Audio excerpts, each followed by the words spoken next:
Hello बच्चों, how are you? कैसे हैं आप लोग? आज हम लोग स्टार्ट करेंगे fourth unit of vector. Vector का फोर्थ यूनिट, जिसमें हम लोग करेंगे क्या क्या करेंगे आज, सो देख लीजिए। आज करेंगे डिफरेंस ऑफ वेक्टर का प्रॉब्लम एक करेंगे और सब्ट्रैक्शन ऑफ वेक्टर का प्रॉब्लम करेंगे नंबर 1।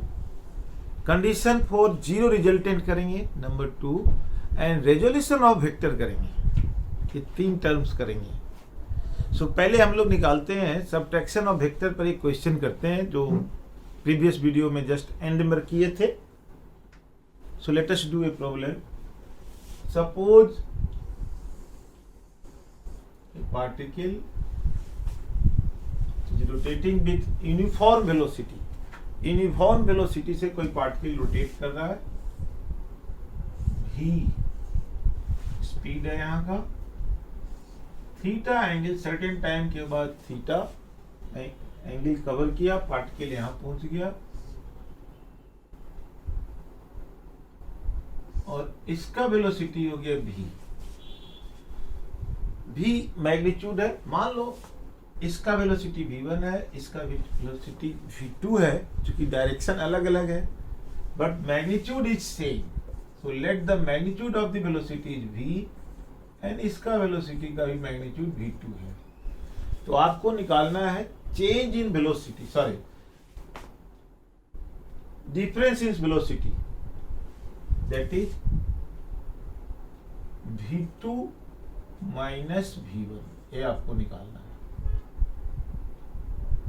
v2 minus v2। कैसे निकालेंगे इसको? हम लोग डेल्टा v भी बोलते हैं, change in velocity, difference of two velocities.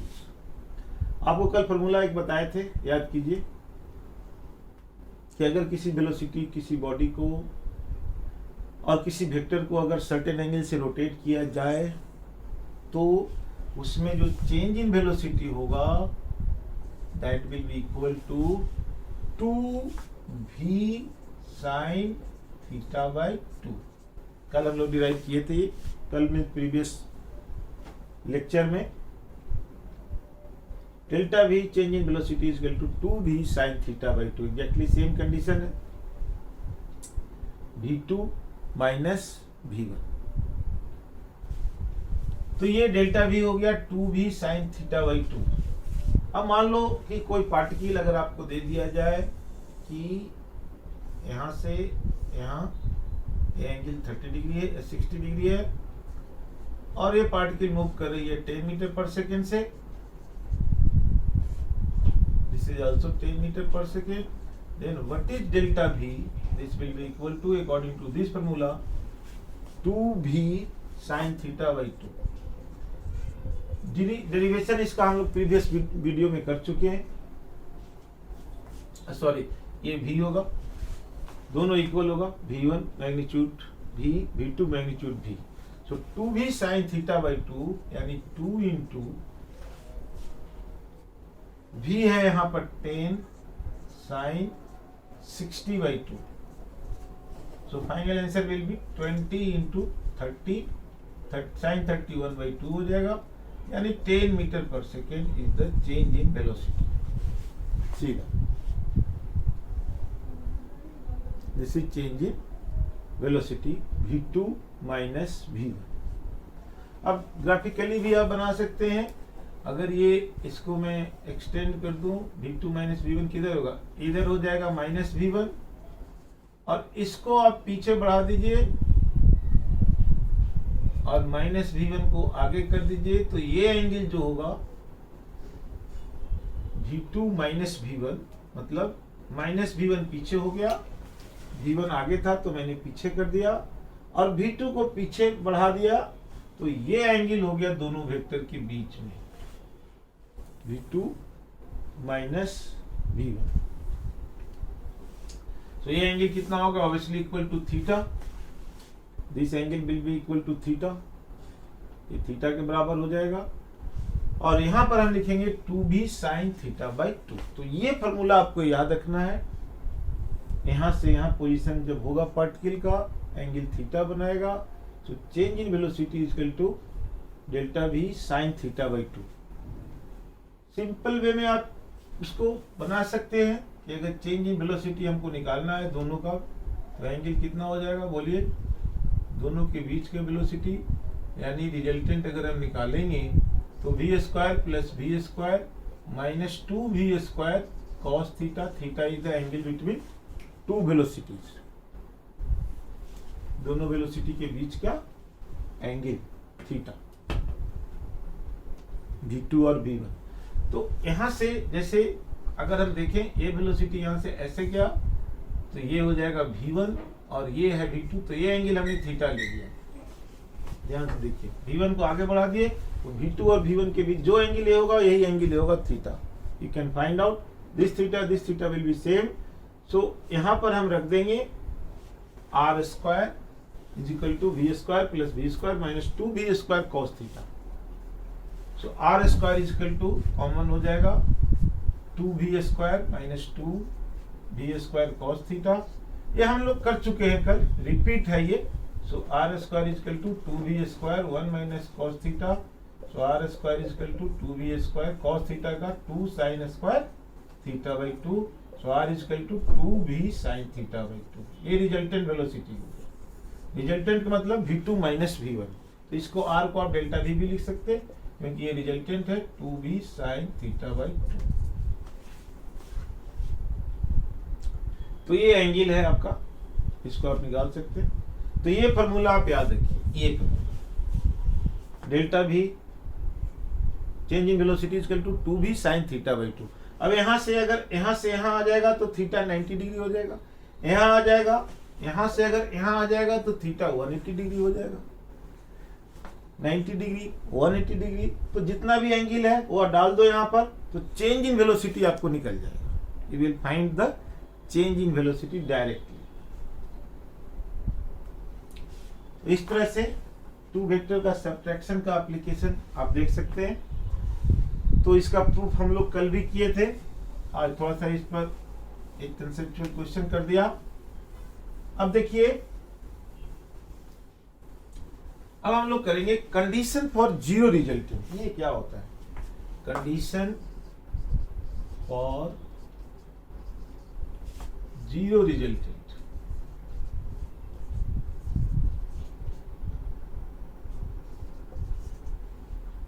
Zero resultant मतलब net force is zero, simple सी बात। तो कोई भी बॉडी पर रिजल्टेंट फोर्स जीरो रिजल्टेंट होता है जब उस पर नेट फोर्स जीरो होता है। अगर इस पर दो ही, if only two force acted on body, force acts on a body, अगर दो फोर्स लगता है तो आपको पता है, मान लो F1 ये है और F2 ये है। जीरो रिजल्टेंट के लिए क्या होना चाहिए? Net force is equal to zero. So net force is vector F1 plus vector F2 is equal to zero. So F1 is equal to minus F2,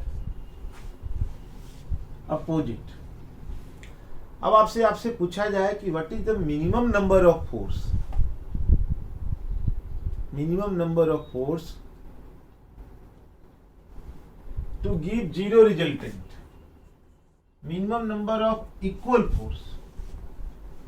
equal force आ गया आपका, मैग्नीट्यूड सेम हो गया, साइन अपोजिट हो गया। तो आपसे पूछा जाए minimum number of equal force to give zero resultant, तो आप क्या बोलेंगे बताइए? विल बी इक्वल टू 2, कम से कम 2, ज्यादा तो हो सकता है, इधर भी गया वो भी जीरो होगा, लेकिन कम से कम दो फोर्स होना चाहिए इक्वल, तो आपको जीरो रिजल्टेंट मिलेगा। चार फोर्स तो हो सकता है, जैसे एक ऊपर गया, एक नीचे गया, एक इधर गया, एक इधर गया, जीरो रिजल्टेंट। तो ये फोर्स मान लो F3 है और F4 है, F1 है और F2 है।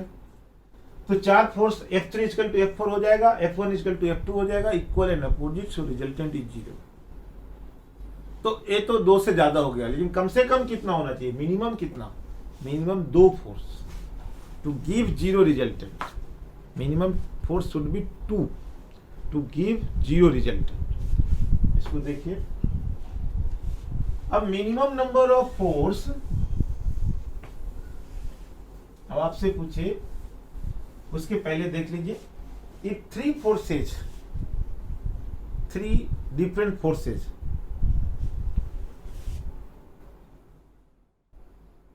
if number of, if देखिए 3 number of forces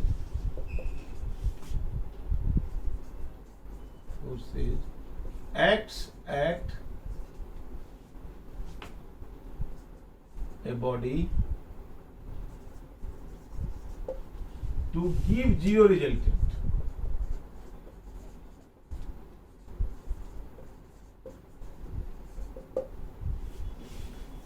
different force भी ले सकते, 3 different force to give 0 resultant. Equal force भी हो सकता है, डिफरेंट फोर्स भी हो सकता है। सो ऐसे केस में एक थ्योरम आता है to give 0 resultant, that is called Lami's theorem. Lami's theorem वो क्या बोलता है, मान लो कोई एक बॉडी है जिस पर 3 फोर्स लग रहा है, F1, F2 और ये है आपका F3। अगर ये बॉडी इक्विलिब्रियम में है, मतलब रिजल्टेंट फोर्स इस पर 0 है, तीनों फोर्स लगने के बाद रिजल्टेंट इज 0, ए एंगल को अल्फा मान ले, ए एंगल को बीटा मान ले, ए एंगल को गामा मान ले, suppose like this, 3 forces are acting on a body and it is in equilibrium. Equilibrium means आप पढ़ेंगे आगे, आगे हम लोग पढ़ेंगे, means net force 0, that is resultant is 0। तो as per लामिज theorem, Lami's theorem क्या है, इसको दूसरे तरीका से भी हम कर सकते हैं, रेक्टेंगुलर कंपोनेंट से। इस केस में लामिज थ्योरम अगर यूज करते हैं, लामिज थ्योरम क्या बताता है आपको, F1 अपॉन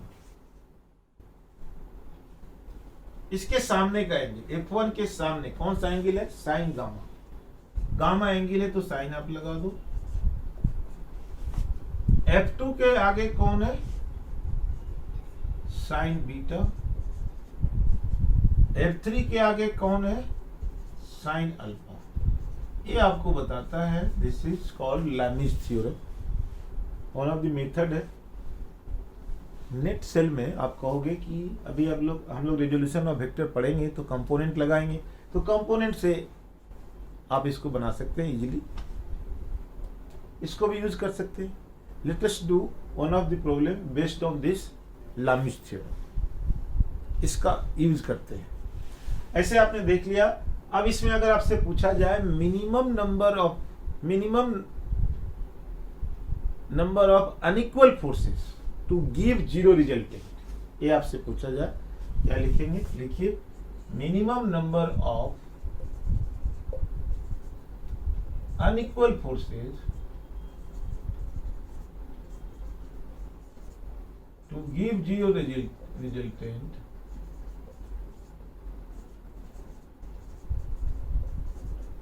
कितना होगा, अनइक्वल फोर्सेस, डिफरेंट फोर्सेस, कम से कम, ज्यादा तो कुछ भी हो सकता है। 3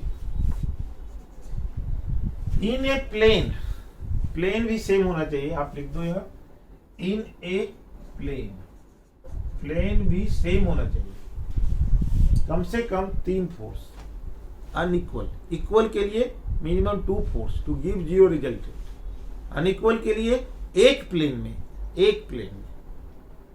कम से कम 3 फोर्स होना चाहिए। अब एक क्वेश्चन बनाते हैं लामिज थ्योरम को समझने के लिए, इसको देखने के लिए।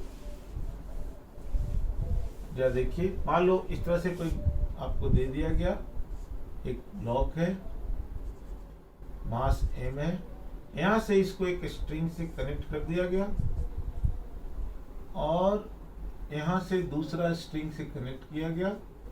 ये एंगल आपको दे दिया गया 30 डिग्री है। जरा देखिए, अब देखिए इधर जो फोर्स लगेगा T1 tension in the string, इधर लगेगा T2 और यहाँ पर इसका अपना वेट लगेगा mg, यानी 3 फोर्स हो गए। कौन कौन? T1 T2 mg, 3 forces are there. क्या ध्यान से देखिए क्या इसका मतलब होता है। देखिए ये 30 डिग्री है, सबके बीच में एंगल पहले निकाल लेते हैं। ये देखिए इसको यहाँ अगर हमने मिला दिया तो ये एंगल हो गया 90 डिग्री, यानी T2 और mg के बीच का एंगल 90 डिग्री हो गया। इसको मैंने अगर यहाँ मिला दिया तो ये एंगल भी 30 डिग्री हो जाएगा और ये हो जाएगा 90 डिग्री, यानी इन दोनों के बीच का एंगल हो जाएगा 90 प्लस 30 यानी 120 डिग्री इसके बीच का। अब आपको क्लियर ही होगा, जब ये 120 हो गया, ये 90 हो गया तो कितना हो गया 210। तो ये एंगल कितना होगा बोलिए? 90 प्लस 60 ये वाला ऐसे कर दीजिए। तो ये एंगल हो गया 150। अब बड़े आराम से आप क्वेश्चन सॉल्व कर सकते हैं। कैसे? देखिए लामीज थ्योरम, पहले एंगल निकाल लीजिए, एक बार फिर से बता दो, ध्यान से देखिए। ये वर्टिकल है, ये T2 है, इन दोनों के बीच का एंगल 90 डिग्री।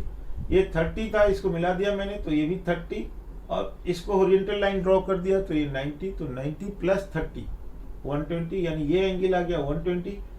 ऑब्वियसली ये वाला कितना हो जाएगा? ये जब 30 है तो ये 60 हो जाएगा और ये वाला इतना 90। सो 90 plus 60 150। So this angle is 150। ये एंगल आपका 150 हो गया। अब अगर हम इसमें लामीज थ्योरम लगाते हैं तो T1 के सामने का एंगल क्या है? 90 डिग्री है। T1 के सामने है 90 डिग्री, तो आप लिख दीजिए साइन 90। T1 के सामने 90 डिग्री। अब T2 लेते हैं, T2 के सामने कितना है बोलिए? साइन ये 120। T2 ये है, इसके सामने ये एंगल है, this is equal to 120, sine 120 and equal to mg के सामने है 150। ये mg है, इसके सामने एंगल ये है एंड दिस विल बी 150। सो आपका आ गया mg अपॉन साइन 150, ये आ गया। ध्यान से देखिए इसको, दिस इज 150। अब आप बड़े आराम से सबका वैल्यू निकाल सकते हैं। मान लो इसका साइन 91 होता है, इसे T1/1 इसको टेकअप कर लेते हैं हम। T1/1 is equal to mg sine 150 कितना होता है? साइन 30 निकाल दो, कितना? 1/2। So 1/2, so it is 2 mg। So T1 आपका हो गया equal to 2 mg। T1 is equal to 2 mg and T2 is equal to mg into sine 120 upon sine 150, ऐसे।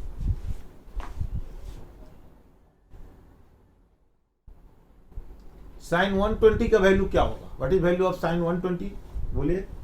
साइन 120 180 में से माइनस कर दो, कितना है जी? 60 डिग्री। तो साइन में माइनस पॉजिटिव ही होता है, साइन का वैल्यू 180 डिग्री तक पॉजिटिव ही होता है, इसलिए कुछ सोचना नहीं है। जैसे ही आपको वैल्यू पूछा 90 डिग्री से ज़्यादा पूछा गया तो आप तुरंत 180 में से माइनस कर दो। 180 में से माइनस करेंगे कितना बचेगा? 60। तो साइन 60 का वैल्यू रख दो। आप लिख सकते हो आप T2 equal to mg sign 60, ऐसे लिख सकते हो आप, अपॉन 150 सॉरी साइन 150 का वैल्यू क्या लिख सकते हैं? 180 से माइनस करो इसको तो 30, तो आप सीधा लिख सकते हैं साइन 30 बस। और इसका वैल्यू आप जानते हैं, साइन में कोई दिक्कत नहीं है। कॉस में अगर होता यही चीज कॉस में होता तो माइनस लगा दो, कॉस का वैल्यू नेगेटिव होता है सेकंड क्वाड्रेंट में, इसलिए। तो अब T2 is equal to mg into √3/2 into 2 ऊपर 1/2, 2 ऊपर चला गया, कट गया, सो T2 निकल गया आपका √2 mg। तो इस तरह से आप यूज कर सकते हैं, you can use like this. इसको अगर फिगर को इस तरह से बनाए पॉइंट मास मार्क करके तो ऐसे आ जाएगा, ये मास ऐसे और एक ऐसे। तो इधर आपका है T1, इधर है T2, इधर है mg। अब जरा ध्यान से देखिए, ए एंगल है 150, ए एंगल कितना है 120 और ए एंगल है 90। इसको आप अलग से फ्री बॉडी डायग्राम बनाइए, फ्री इसका तो ए आ जाएगा T1, T2 90 डिग्री, 120, 150 mg। और इस तरह से आप T1, T2 का वैल्यू इजीली निकाल सकते हैं, you can find out easily. तो दो वेक्टर में आपने देखा कि कम से कम मिनिमम जो है, मिनिमम 3 नंबर ऑफ वेक्टर चाहिए अनइक्वल टू गिव 0 रिजल्टेंट। ज्यादा तो कुछ भी हो सकता है, कम से कम 3, इक्वल में 2। अब ये एक प्लेन की बात चल रही है, एक ही प्लेन में। अब डिफरेंट प्लेन में मिनिमम नंबर ऑफ वेक्टर कितना होगा टू गिव 0 रिजल्टेंट। तो लिखिए, अगर आपसे पूछा जाए कि minimum number of vector, minimum number of unequal vector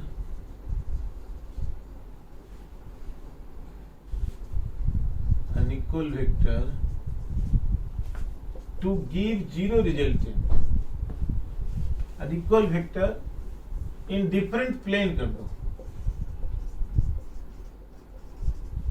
plane to give 0 resultant, 0 resultant is कितना होगा। अभी हम लोग निकालते हैं इसको, कम से कम कितना होना चाहिए। अभी आपने देखा कि 3 वेक्टर का रिजल्टेंट कब 0 होगा, तो इसको हम ट्रायंगल लॉ से 3 वेक्टर का भी आपने देखा कि 0 होगा, डिफरेंट मैग्नीट्यूड है तो भी एक ही प्लेन में, तो इसको ट्रायंगल लॉ से बना सकते हैं। अब जरा देखिए, वेक्टर A और ये है वेक्टर B और इसका रिजल्टेंट होगा ये वेक्टर C, ऐसा। जरा देखिए, तो इसको एज पर ट्रायंगल लॉ हम क्या बोलेंगे, वेक्टर ए वाला प्लस ए वाला vector B is equal to resultant vector C.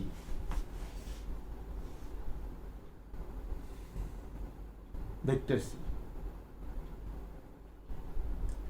अब अगर ये होता है triangle law, C is the resultant of the 2 vectors A plus B का।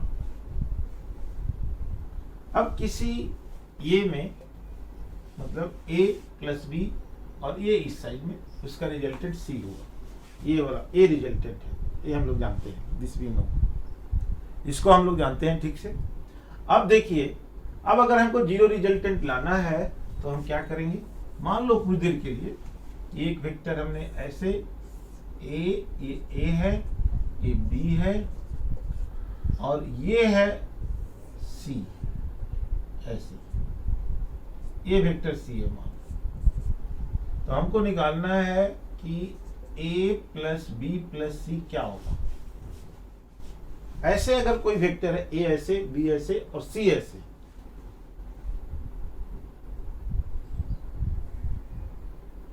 ऐसा अगर कोई वेक्टर है तो इसका रिजल्टेंट कितना, यानी कि a plus B plus C equal to कितना आएगा, सिंपली तीनों का सम।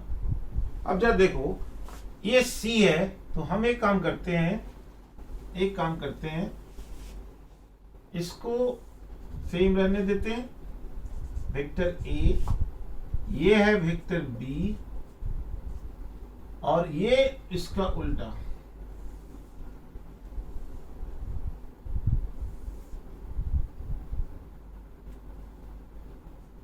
Vector C. ये ए है, ये बी है। अब अगर ये सी इधर है तो इधर क्या होगा, इसके जस्ट ये इधर है तो हमने इधर लिख किया, तो इसका मतलब कि सी इधर है तो ये हो जाएगा माइनस सी, क्योंकि अपोजिट हो गया डायरेक्शन, ये इधर है, ये इधर मैंने कर दिया, उल्टा कर दिया। तो यहाँ सी है, ये सी इधर है तो इधर मैंने कर दिया, इसका मतलब कि दिस मस्ट बी माइनस सी, सी इधर तो माइनस सी इधर। तो अब रिजल्टेंट क्या होगा, A plus B is equal to minus C. As per triangle law, as per triangle law क्या होगा, A plus B equal to this vector and this vector is minus C according to this. तो अब इसको अगर हम इधर लाएंगे तो a plus B plus C equal to 0 आ गया, 0 आ गया। देखो इसका मतलब क्या हुआ, जीरो वेक्टर, जीरो आप नहीं लिख सकते, जीरो वेक्टर। सो इसका मतलब क्या हुआ, जीरो वेक्टर है तो वेक्टर का साइन देना पड़ेगा। इसका मतलब क्या हो गया कि इन तीनों, अगर फोर्स ऐसे हो, कोई फोर्स ऐसे हो, ऐसे गया, ऐसे गया और फिर ऐसे चला आया, तो उसका रिजल्टेंट 0 होना ही है ऑलवेज। मतलब एक ही सीक्वेंस में अगर है ऐसे या ऐसे, जो भी है एक ही सीक्वेंस में है, तो तीनों का सम 0 होना ही है। ये आपने प्रूव कर दिया कि sum of these three vectors if it is in a cycle then it will be 0। This is not in case of triangle, it is in case of any polygon also. अगर sequence में अगर कोई vector है तो उसका सम 0 होना ही है। जैसे मान लो कोई वेक्टर आपको हेक्सागोन के फॉर्म में दे दिए, या देखिए ये वेक्टर ए है, ये वेक्टर बी है, ये वेक्टर सी है, सब एक ही साइकिल में जा रहा, और ये वेक्टर डी है, और ये वेक्टर ई है, और ये वेक्टर एफ है। अब इन सारों का सम जो होगा, आपसे अगर पूछेंगे, सब एक ही साइकिल में, देखिए एक ही साइकिल में ए ए ए ई, तो इसका जो वैल्यू होगा vector A plus vector B plus vector C plus vector D plus vector E plus F is equal to 0, अगर एक में है तो। और अगर इसको मैंने चेंज कर दिया, suppose we have change like this, इसको इधर कर दिया, ऐसे ऐसे ऐसे ऐसे ऐसे ऐसे, अब ये सब तो इधर है और इसको ऐसे कर दिया, ये ए है मान लो, वही B C D E F, तो अब हो जाएगा a plus B plus C plus D plus E plus E equal to F हो जाएगा, एफ। अगर इसको अपोजिट कर दिया, एक सीक्वेंस में जब भी होगा तो रिजल्टेंट 0 हो जाएगा। तो आपको पूछा गया minimum number of unequal vector in different plane to give 0 resultant. Different plane में, तो प्लेन हमको अलग बनाना पड़ेगा, कम से कम कितना होना चाहिए कि 0 रिजल्टेंट दे। तो we have to make different plane. ये तो एक ही प्लेन की बात चल रही है। अब डिफरेंट प्लेन में अगर हम देखते हैं तो क्या बना है, डिफरेंट प्लेन कैसे बना है, क्यूब बना देते, let us make a cube.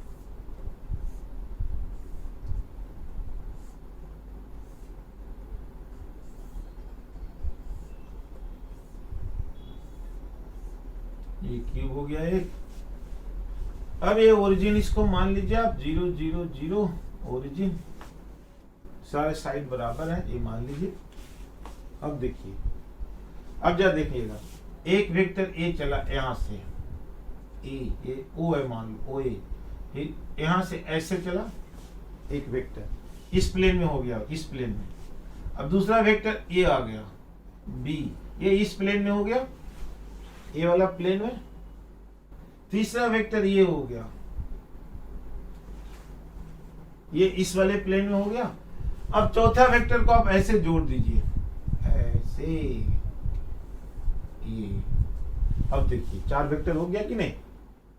और इसका डायरेक्शन अगर आपने इधर दे दिया तो जरा ध्यान से देखिए, ये क्या हो जाएगा, ओ ए सी हो गया मान लो, O A plus A B plus close loop हो गया ना, क्लोज लूप होना चाहिए। ए देखिए, एक अलग प्लेन, ए अलग प्लेन, ए अलग प्लेन और ए अलग प्लेन, तो O A plus A B plus B C plus C A. Cycle same है, ए ऐसे गया, ऐसे गया, ऐसे गया, ऐसे गया। तो ये चारों एक डिफरेंट प्लेन में है। All the 4 vectors O A different plane में है, ए बी डिफरेंट प्लेन में है, बी सी डिफरेंट प्लेन में है, सी ए डिफरेंट प्लेन में है।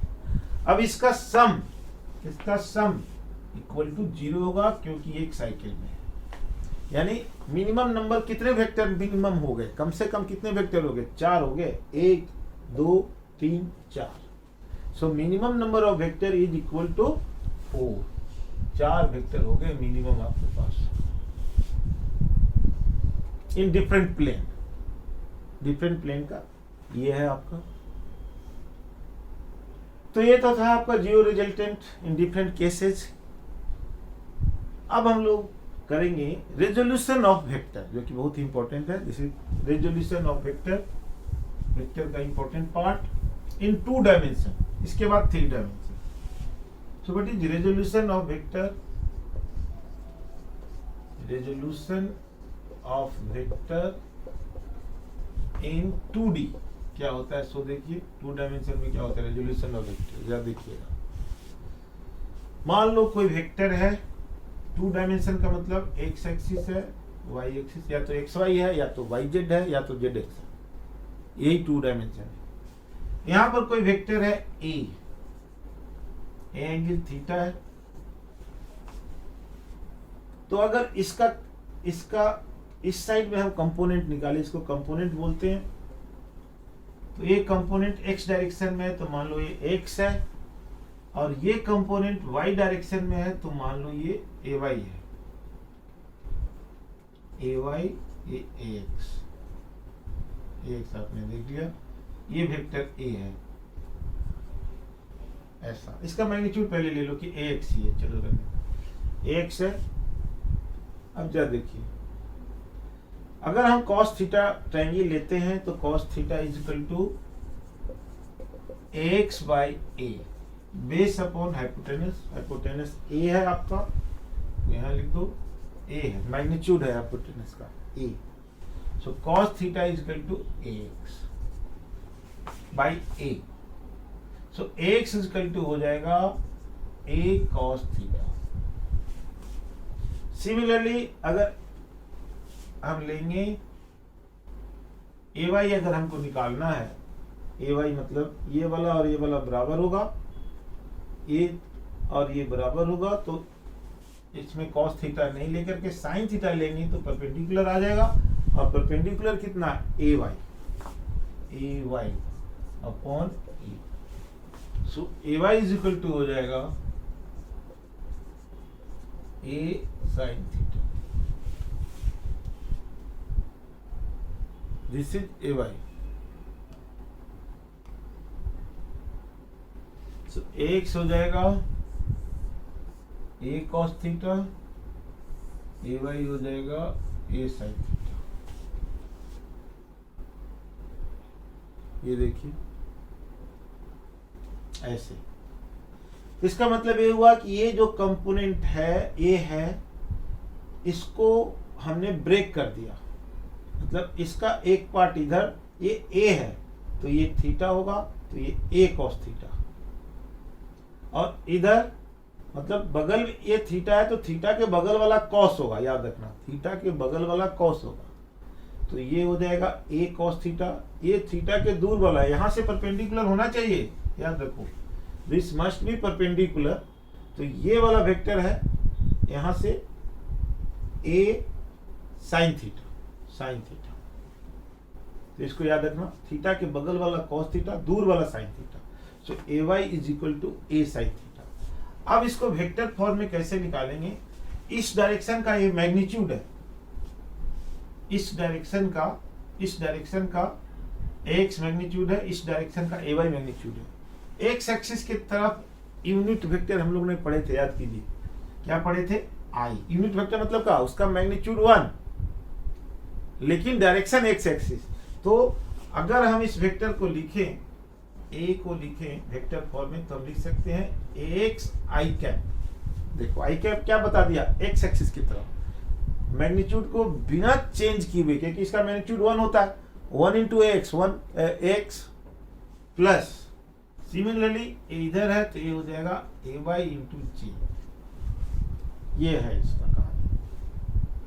अब इसका मैग्नीट्यूड अगर आपको निकालना है तो यहां से निकाल सकते हैं। ये मैग्नीट्यूड होगा, सीधा राइट एंगल ट्रायंगल है, ये ax है, ये ay है, तो यहां से आप निकाल सकते हैं a square is equal to ax square plus ay square. वही चीज है, ट्रायंगल से निकालिएगा तो, और यहां से i और j है तो आपको i मतलब a square is equal to i के कोफिशिएंट का स्क्वायर प्लस j के कोफिशिएंट का square. So a is equal to आ जाएगा आपका under root ax square plus ay square, ये आ जाएगा। एंगल कैसे निकालना है? एंगल, दिस एंगल अगर आपको निकालना है तो वेरी सिंपल है। अब मान लो इसको देख के निकालना है, यहां से निकालोगे तो क्या आएगा? Perpendicular upon base ay by ax। अगर आपको निकालना है इस एक्सप्रेशन को देख करके तो याद रखना coefficient of j tan theta is equal to coefficient of j upon coefficient of i, और ये जो थीटा होगा विथ एक्स एक्सिस होगा, इसके साथ नहीं। याद रखना इस बात को।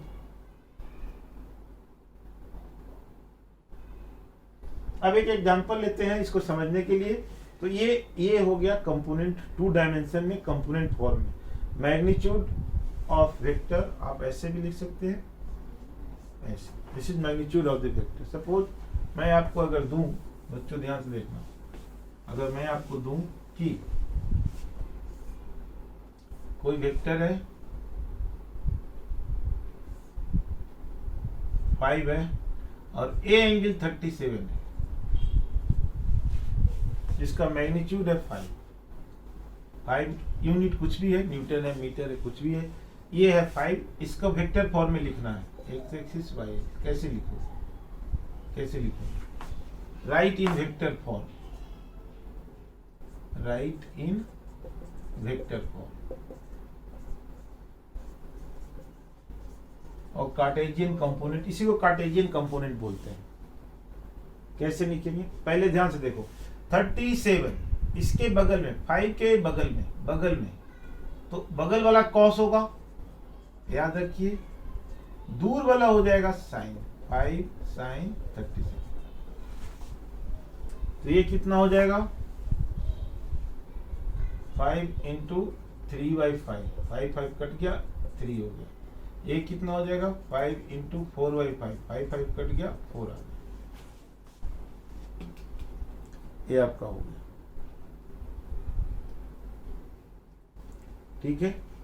तो अब आपको वेक्टर, मान लो इस वेक्टर का नाम है, कुछ भी नाम दे दिया, ए है, तो ए इज इक्वल टू, इधर का कंपोनेंट क्या है? एक्स के तरफ 3 है, तो हम क्या लिखेंगे? 3i cap. वाई की तरफ क्या है? 4 है, तो हम क्या लिखेंगे? 4 आया है, देखो कैसे निकाला? 5 के बगल वाला, ये एंगल है, एंगल के बगल वाला कॉस होना चाहिए, 5 इंटू कॉस, और दूर वाला साइन होना चाहिए। तो हमेशा बच्चे सोचते हैं कि ये कॉस है, हमेशा इसको कॉस ही ले, नहीं, जो एंगल होगा उसके बगल वाला कॉस, देखो बदल गया, इसका कॉस यहाँ आ गया, साइन यहाँ आ गया, तो आपका आ गया a is equal to 3i plus 4j। बस वेक्टर फॉर्म में ये आ गया। अब मान लो आपको मैग्नीट्यूड दिया हुआ है, suppose magnitude is given, magnitude दिया हुआ है, आपको दे दिया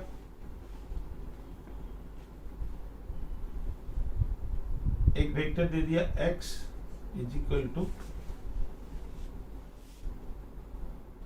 4i cap plus 6i cap plus 8j cap. अब इसको निकालना है आपको, find its magnitude.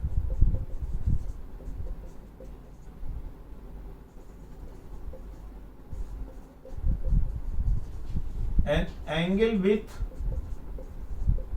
angle of vector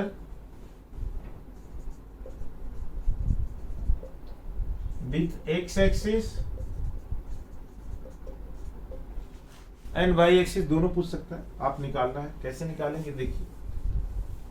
देखिए तरीका क्या है, मैग्नीट्यूड निकालना है आपको। अब बिना डायग्राम बनाए हुए दोनों के कोफिशिएंट को स्क्वायर करके ऐड कर दो, 6 स्क्वायर प्लस 8 स्क्वायर ये आ जाएगा 36 प्लस 64, यानी this will give you 100, sorry 10, 100 का 10 हो जाएगा। अब देखिए, अब इसका एंगल याद रखना, क्या बताया था, tan थीटा। ये थीटा एक्स एक्सिस से है, तो कोफिशिएंट ऑफ जे कितना है, 8 है, by coefficient of I, x axis से। अगर वाई एक्सिस से चाहिए तो पलटी करना पड़ेगा, याद रखना। अगर एंगल वाई एक्सिस से पूछ दिया तो coefficient of I upon coefficient of J, उल्टा देता है। एक्स एक्सिस वाला अगर निकालना है तो पहले जे वाला ऊपर रखो, वाई एक्सिस से एंगल निकालना है तो पहले आई वाला ऊपर रखो। तो ये कितना हो जाएगा, 4/3 tan थीटा का मतलब 4/3 का मतलब थीटा आ गया 53 डिग्री। ये आपका, इसको जरा देखिए, दिस थीटा इज 53 डिग्री। यानी वेक्टर फॉर्म में अगर हम इसको दिखाएं तो कुछ इस तरह से आएगा, इधर से आएगा, इधर हम ले जाएंगे कितना, आई की तरफ 6 और जे की तरफ 8, और ये है रिजल्टेंट। और ये एंगल कितना आया, 53, और ये ऑब्वियसली हो जाएगा 37। तो एंगल निकालने का तरीका आपका ये है, देख लीजिए, दिस इज रिजल्टेंट, और रिजल्टेंट कितना आया था आपका 10, तो ये 10 हो जाएगा। ऐसा दिया हुआ है तो आप ऐसा निकाल लीजिए, उसका डायग्राम बना दीजिए, यू कैन फाइंड। अब देखिए, इसको आप बना सकते हैं। अब जरा देखिए, ध्यान से देखिए, इसमें तो क्या देखेंगे, अगर अलग अलग कंडीशन आपको दिया जाए, मान लो लिखा है, क्या लिखा, a force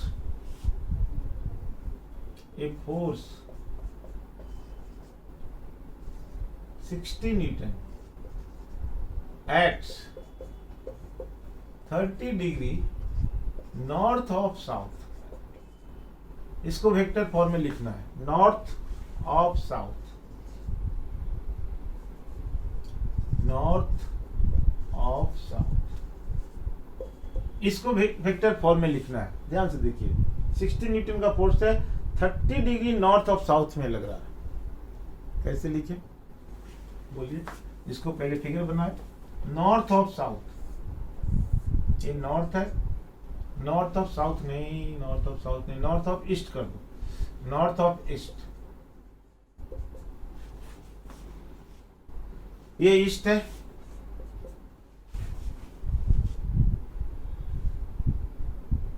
north of east बोल रहा है।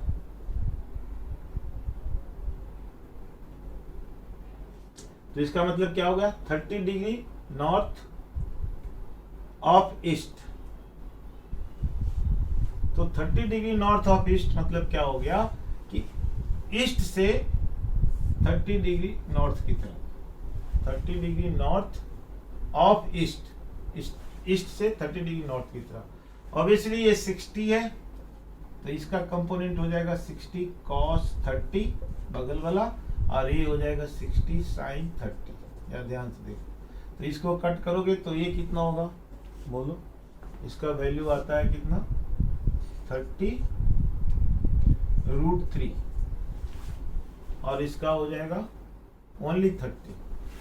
अब इसको अगर हम रिजल्टेंट बोले r, तो इसको वेक्टर फॉर्म में कैसे लिखेंगे, इधर i होता है, इधर j होता है, तो आप लिखोगे कितना, simple 30√3 i cap plus 30 j cap, ऐसे। अब आपसे अगर दे दिया जाए कि सेम फोर्स दे दिया जाए, 60 न्यूटन है, फोर्स वही है 60 न्यूटन, बट दिया हुआ है 30 डिग्री साउथ ऑफ ईस्ट, ये आपको इसको वेक्टर फॉर्म में लिखना है, 30 डिग्री साउथ ऑफ ईस्ट, इसको वेक्टर फॉर्म में लिखना है। कैसे लिखेंगे, वेक्टर बनाओ, इधर साउथ है, इधर ईस्ट है, south of east, 30 degree south मतलब साउथ की तरफ जाना है ईस्ट से, यानी ये 30 डिग्री हो गया, और इधर वेक्टर हो गया 60 न्यूटन। साउथ की तरफ of east, 30 degree south of east. इसको देखो कैसे करेंगे, इधर का कंपोनेंट निकालो। एक कंपोनेंट होगा 60 cos 30 और ये हो जाएगा 60 sin 30। इसका हो जाएगा वैल्यू 30 और इसका वैल्यू हो जाएगा 30√3।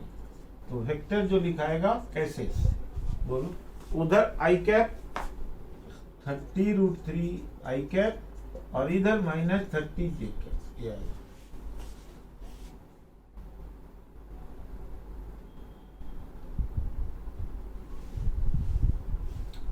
अब देखो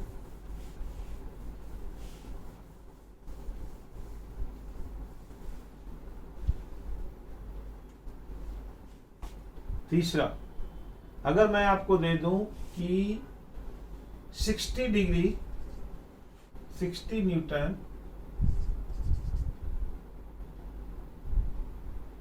60 न्यूटन नॉर्थ वेस्ट, अब इसको वेक्टर में निकालना है। नॉर्थ वेस्ट किधर हो गया, ये नॉर्थ है और ये वेस्ट है। अगर कोई एंगल नहीं दिया हुआ है, ओनली नॉर्थ वेस्ट दिया हुआ है या नॉर्थ ईस्ट दिया हुआ है, तो बाय डिफॉल्ट आपको लेना है 45 डिग्री, यानी बीच में लेना है। बीच में 60 न्यूटन ले लो और ये एंगल 45 है। This is by default, angle अपने आप आपको लेना है। सो ये वैल्यू आ जाएगा कितना, 60 cos 45 और ये आ जाएगा 60 sin 45। तो 60 इंटू 1/√2, ये हो जाएगा 30√2, ये हो जाएगा, ये भी हो जाएगा 30√2, दोनों बराबर। तो अब वेक्टर फॉर्म में कैसे लिखेंगे, R = 30√2 आई कैप, सॉरी 30√2 माइनस आई कैप, ये है ना, इधर है ना, इधर है इस डायरेक्शन में, तो आई वाला क्या होगा माइनस आई कैप, और इधर लिख दो आप प्लस 30√2 जे कैप। इसको आप मिटा दो, ये हो जाएगा, ऐसे हो जाएगा वेक्टर। तो ये आप 2 डायमेंशन वेक्टर के बारे में आपने जान गया। 2D वेक्टर को कैसे ब्रेक किया जाता है, कैसे रिजॉल्व किया जाता है, वो आप जान गए। अब देखिए अगले क्लास में हम लोग करेंगे, in next class we will do the resolution of 3D vector. 3D vector करेंगे और क्या करेंगे, और इसके बाद हम लोग करेंगे multiplication of vector, dot product, cross product etcetera. सो अगले क्लास में हम लोग रेजोल्यूशन करेंगे 3D वेक्टर का, 3D वेक्टर का करेंगे स्पेशली इन दैट क्लास। तब तक आप इसको रिवाइज करते रहिए और क्वेश्चन बनाते रहिए, डाउट पूछिए, क्वेरी पूछिए, whatever you are having, and work hard. Thank you very much.